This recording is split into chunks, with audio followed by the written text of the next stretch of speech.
ലോക കണ്ടു. ലോക ചാപ്റ്റർ 1 ചന്ദ്ര എന്ന സിനിമ കണ്ടു. അടിപൊളി സിനിമയാണ്. ഷോർട്ടായിട്ട് ആയെന്ന് തന്നെ പറയുകയാണ്. അടിപൊളി പറഞ്ഞാൽ ഭയങ്കര എക്സൈറ്റ്മെന്റ്, വലിയ സംഭവം ഒന്നും പ്രതീക്ഷിക്കേണ്ട. നല്ലൊരു സൂപ്പർ ഹീറോ സിനിമ എങ്ങനെ വേണമോ അങ്ങനെ തന്നെ എടുത്തു വെച്ചിട്ടുണ്ട്. സോ തീർച്ചയായിട്ടും കാണാം. ഒട്ടും തന്നെ ബോറടിക്കില്ല. നിങ്ങൾക്ക് വലിയ സൂപ്പർ ഹീറോ സംഭവം ഇഷ്ടമില്ലാത്ത ആളാണെങ്കിലും ഇഷ്ടപ്പെടാം. കാരണം അത്യാവശ്യം തമാശയും കാര്യങ്ങളൊക്കെ ഉണ്ട്. തിയേറ്റർ മുഴുവൻ ചിരിക്കുന്ന തരത്തിലുള്ള ചെറിയ ചെറിയ തമാശകൾ. വലിയ കോമഡി സിനിമയൊന്നും അല്ലാട്ടോ ഇത്. അപ്പോൾ ചെറിയ ചെറിയ തമാശ എലമെൻറ്റുകളുണ്ട്. അതേപോലെ ഫൈറ്റ്, നല്ല അടിപൊളി ഫൈറ്റ് ഉണ്ട്. അതുപോലെ തന്നെ ഒരു സൂപ്പർ ഹീറോ സംഭവങ്ങളൊക്കെ ഉണ്ട്. സോ ഒരു നല്ല സിനിമയാണ്, തീർച്ചയായിട്ടും കാണാം. കൂടുതൽ അങ്ങോട്ട് പറഞ്ഞ് പരത്തേണ്ട ആവശ്യമൊന്നുമില്ല.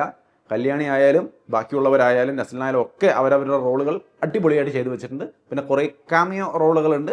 വലിയ സംഭവമൊന്നുമല്ല, എന്നാലും അതൊക്കെ ചെറിയ ചെറിയ സംഭവങ്ങളിൽ ആ ഒരു സമയത്ത് അതിങ്ങനെ ആ ഒരു കാമിയോ പ്രസൻസുകൾ വന്നപ്പോൾ നല്ലൊരു ഇത് എന്തൊക്കെയാണ് ഇതിനകത്ത് സംഭവിക്കുന്നത് എന്നുള്ളൊരു തോന്നൽ പെട്ടെന്ന് വരികയുണ്ടായി. ഒപ്പം തന്നെ അവസാനം വരെയും സസ്പെൻസ് മെയിൻറ്റെയിൻ ചെയ്ത് തന്നെയാണ് പോയത്. സോ ഇടയ്ക്കൊന്നും ബോറടിക്കുന്ന അവസ്ഥയുണ്ടായില്ല. ഒരു ലാഗോ എവിടെയും ഫീൽ ചെയ്തില്ല. ത്രൂ ഔട്ട് അവസാനം വരെ നൈസായിട്ട് കണ്ടിരിക്കാൻ പറ്റി. സോ നിങ്ങൾക്ക് അത്യാവശ്യം സൂപ്പർ ഹീറോ എലമെന്റ് ഒക്കെ ഉള്ള ഒരു സിനിമ ഇഷ്ടമുള്ള ആളാണെങ്കിൽ തീർച്ചയായിട്ടും കാണാം. ഈ ഒരു ഓണ സമയത്ത് ഇന്ന് ഇറങ്ങിയിട്ടുള്ള സിനിമകളിൽ ലോക തീർച്ചയായിട്ടും കാണാവുന്ന ഒരു നല്ല പടമാണ്. കണ്ടു നോക്കാം.